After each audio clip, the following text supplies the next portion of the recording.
앞으로 3년 수도권 공급이 급감하는 이유에 대해서 한번 설명을 해드리도록 하겠습니다. 이게 오늘 나온 자료인데 국토부에서 1분기 인허가 실적 발표를 했습니다. 근데 이게 조금 수치가 많이 안 좋게 나왔더라고요. 보면은 23년 1분기 전국 건축 인허가 현황인데 전반적으로 안 좋습니다. 전반적으로 안 좋은 게 뭐 당연하겠죠. 뭐 인허가가 뭐 이제 크게 봤을 때 당연히 이제 허가가 있고 그리고 이제 착공이 있고 준공이 있는데 뭐가 제일 안 좋을까요?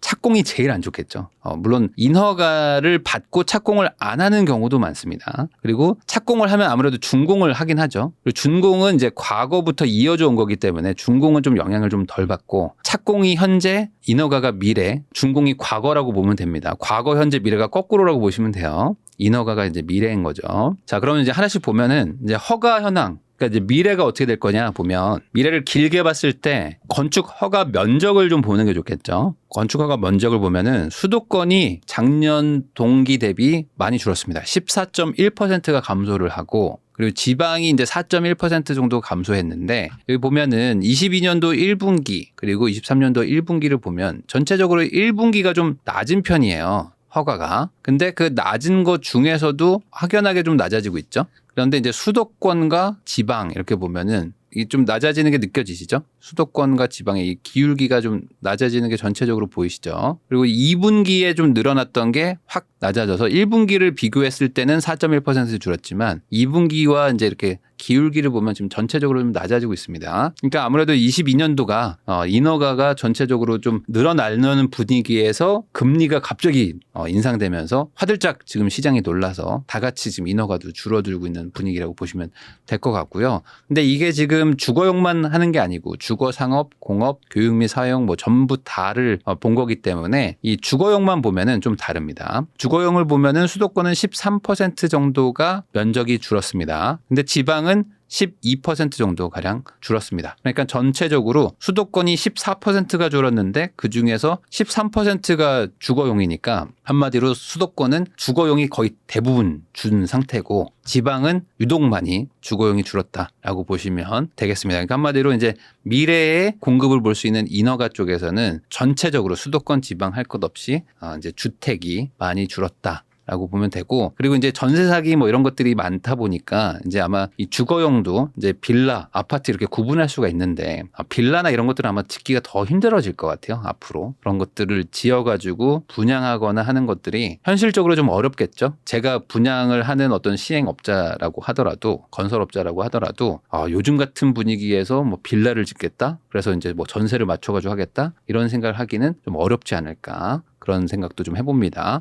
자, 그러면 이제 착공 현황을 보면 착공은 지금 현재를 말하는 거니까 이제 착공해서 2, 3년 뒤에 지어지는 물량을 말하는 거죠. 이건 어떻게 될까? 이게 많이 줄었습니다. 보면 수도권이 전년 동기 대비 32%가 줄었는데 그러면 이제 3분의 2로 줄었다는 거죠. 그리고 지방도 25% 정도가 감소를 했는데 이게 어느 정도 감소한 거냐 보면 뭐 이 정도 줄 수도 있지 않나 정도의 수준의 숫자가 아니잖아요. 세 집 중에 한 집이 없어진 거잖아요. 원래라면 세 집 정도는 지어야 되는데 지금 두 집 정도만 착공을 한다는 거고 그리고 이게 과연 지금 반등할 거냐라고 봤을 때 그럴 분위기는 아니지 않습니까? 특히 지금 이 기울기를 보면은 이것도 똑같이 1분기가 좀 적은데 2분기 때 좀 늘어나다가 이때 많이 금리 인상됐었죠. 그러니까 그 뒤로 바로 착공이 이제 꺾이기 시작합니다. 그래서 지금 이제 가장 저점에 와닿는 수준으로 지금 많이 꺾여 있는 상태고 그리고 지방도 마찬가지로 지금 이제 착공이 지금 문제인데 착공이 많이 3분의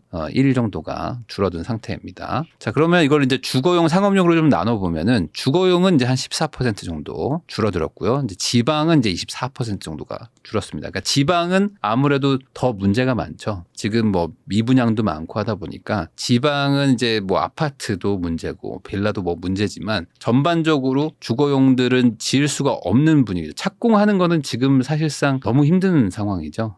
미분양도 많은 상태에서 누가 지금 착공을 하겠어요. 그러니까 어쩔 수 없이 떠밀려서 할 수밖에 없는 착공 물량들 말고는 이제 못하는 상황이고 있는 것들도 어떻게든 미루는 상황. 수도권도 마찬가지인 상황이라고 보면 되고 이게 앞으로 당분간 더 안 좋아지면 안 좋아졌지 좋아질 것 같지는 않은 상황이다라고 보시면 될 것 같습니다. 그리고 준공은 이제 당연히 이제 과거에서 이제 이어져 오는 거기 때문에 한 3년 전에 착공한 거라고 보면 되기 때문에 지금은 뭐 크게 차이 없이 최근 한 2, 3년간 꾸준히 비슷한 수치를 보이고 있습니다.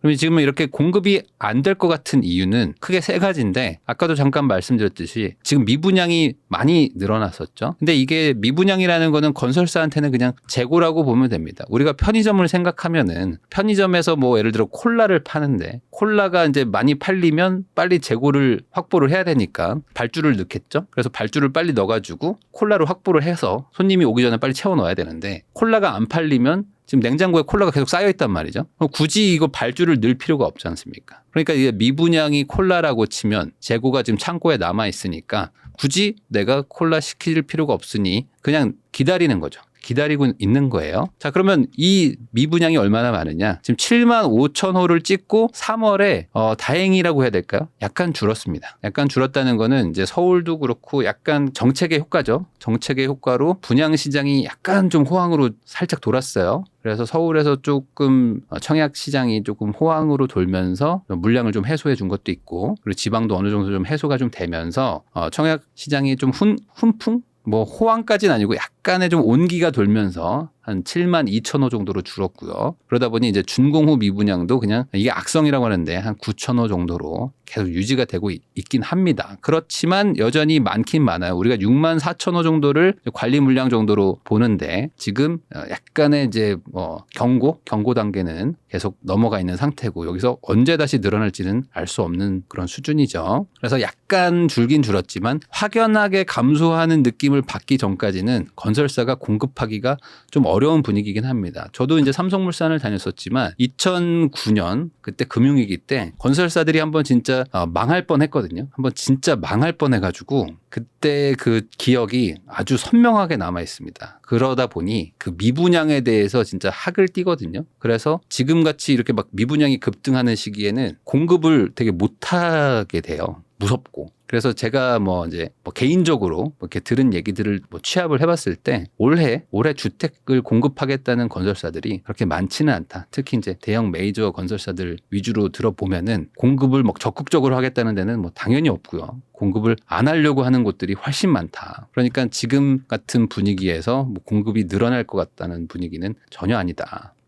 여러분들한테 제가 한번 소개하기도 했지만 대우건설에서는 그때 그 440억을 물어줘 가면서 손절을 했던 현장도 있었죠. 그러니까 그때 울산 현장이었는데 원래라면은 이걸 끌고 가면서 책임 시공이니까 그냥 끝까지 가서 지어서 분양을 해서 미분양이 나더라도 끌고 가는 게 보통 일반적인 사례인데 아니다. 그냥 우리가 440억 떠안을 테니까 그냥 이 현장 깹시다 해가지고 손절하는 경우까지 나타난 거죠. 그러니까 이게 오히려 싸게 맥힌다라고 할 정도로 현장을 접는 게 낫다고 하는 게 분위기라는 거예요. 그러면 이게 신규 공급으로 가기는 좀 어렵다는 거죠. 지금 신규 공급을 막 늘리기는 쉽지 않은 분위기다. 그러면 이게 지금 현재 공급을 말하는 게 아니고 지금 착공을 해가지고 3년 뒤에 공급을 말하는 건데 이게 3년 뒤에 공급 부족을 일으킬 수 있는 요인으로 말을 지금 하고 있는 겁니다. 자, 그러다 보니까 당연히 지금 국내 주택공사 수주액도 많이 줄고 있죠. 그리고 아마 23년도도 아마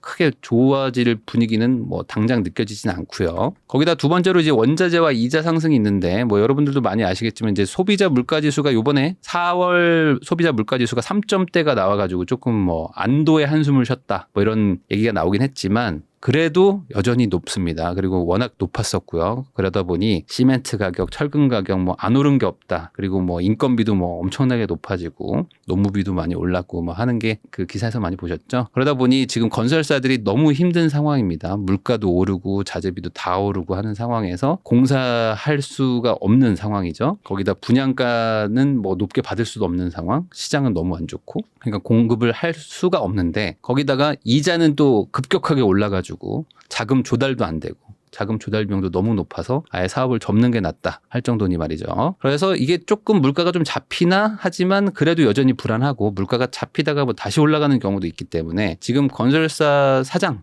건설사 대표라고 우리가 가정을 한다면 지금 과연 공격적으로 할 이유가 뭐가 있는가? 지금은 어떻게든 보수적으로 좀 조용히 이 시기를 좀 버티고 나가자 하는 게 맞겠죠. 자, 거기다 지금 이런 기사도 있습니다. 13년 만에 재가동되는 PF 대주다. 그러니까 이게 뭐냐면 뭐 이게 좋은 내용은 아닌데 지금 PF 시장에서 한마디로 이제 그 건설 시장 그 분양 시장에다가 돈을 대주는 채권단이라고 보시면 됩니다. 이 채권단들이 이제 모였다 이겁니다. 13년 만에 금융위기 이후에 한번 모여가지고 이제 부실 채권들을 정리하고 그러니까 한마디로 이제 그 부실 사업장들을 정리한다는 겁니다. 여기는 접고 이거는 끌고 가고 여기는 이제 구조조정 합시다. 이런 것들을 이제 모여서 정리한다는 겁니다. 그러니까 이런 분위기에서 뭐 공급을 많이 하자, 뭐 착공을 많이 하자 이런 분위기는 전혀 아닐 것이다. 거기다가 지금 세 번째로 이제 구매 심리가 또 급락을 하죠. 그래서 지금 뭐 그 약간 뭐 거래량이 뭐 늘었다 정도는 있지만 이건 이제 구축 시장을 얘기하는 겁니다. 기존에 있는 주택들을 뭐 거래하는 거는 약간의 뭐 거래량 반등이 있긴 하지만 이 정도가 이 평균이 한 6,400건, 한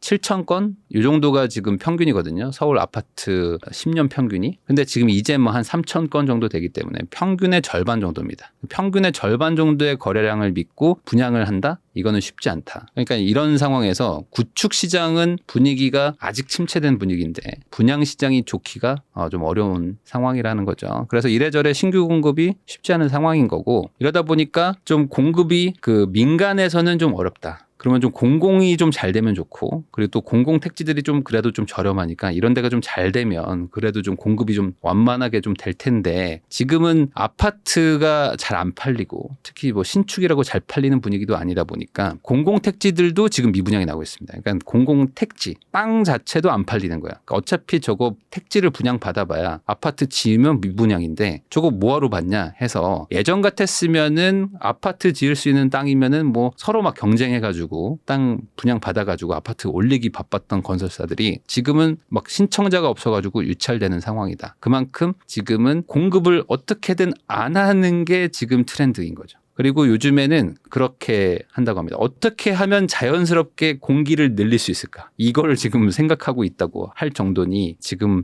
시장 상황이 되게 안 좋다고 보면 됩니다. 거기다가 지금 이 물가 상승이 뭐 민간 공공 가리지 않기 때문에 뭐 공공 분양이면은 뭐 철근이 싸고 뭐 민간 공급이면은 뭐 철근이 비싸고 뭐 이런 것도 아니잖아요. 결국에 땅값의 차이지 시공비는 똑같이 비싸기 때문에 공사를 하는 비용 자체는 공공도 비싸서 이게 참 어렵습니다. 그래서 지금은 그 예전에 그 금융위기 때야 뭐 공공이 많이 뭐 짓고 뭐 MB 정부 때는 뭐 공공이 뭐 주도적으로 공급을 해가지고 어떻게든 뭐 공급을 뭐 채웠다면은 지금은 공공 분양 쪽에서 물량을 많이 채우기도 어려운 상황이 아닌가. 그래서 지금 뭐든지 극단적이면 좋은 건 아닌데 지금은 정말 막 극단적으로 가격이 올라갔던 것도 문제였지만 막 극단적으로 가격이 막 내려가가지고 금리도 막 극단적으로 움직이고 그러니까 한마디로 막 모든 게 지금 막 단기간에 막 움직이니까 이 23년도가 어찌 보면 공급의 단절이 일어나는 시기인 것 같고 이 시기가 이 극단적으로 공급이 딱 끊겨버리면 이게 딱 한 2년 반에서 3년 뒤에 오거든요. 그러니까 25년, 26년도에 또 한 번에 또 큰 문제로 발현이 될 것 같다. 라는 기사들이 요즘에 좀 나오고 있는데 이게 지금은 아마 체감이 안 될 거거든요. 당연하겠죠. 왜냐면 아직 뭐 집이 너무 많이 남고 그리고 또 미분양도 많고 이러는데 무슨 뭐 공급 단절이 무슨 상관이냐 하겠지만 이게 15년도 16년도에도 마찬가지였습니다. 그때만 하더라도 집값이 오른다고 하면은 이상한 소리를 한다. 그리고 집이 어떻게 집값이 오르냐 뭐 미친 거 아니냐라고 했었는데 그때 이후로 막 집값이 막 폭등을 했었거든요. 그것처럼 사실 이런 집에 대한 공급 이런 것들은 꾸준히 안정적으로 해줘야 되는 건데 이게 집이라는 게 한 달 만에 공급되고 이런 게 아니니까. 근데 이런 것들을 지금 또 놓칠 수가 있을 것 같아가지고 제가 한번 다뤄봤습니다. 결국에 지금은 구축 시장도 마찬가지지만 신축 공급도 어떻게든 될 수 있게 정부 차원에서 꾸준히 정책을 만들어 놓지 않으면 또 한번 2, 3년 뒤에 그 절벽 같은 또 문제가 생기지 않을까 또 우려되는 부분도 있다라고 한번 정리를 해볼 수 있겠습니다.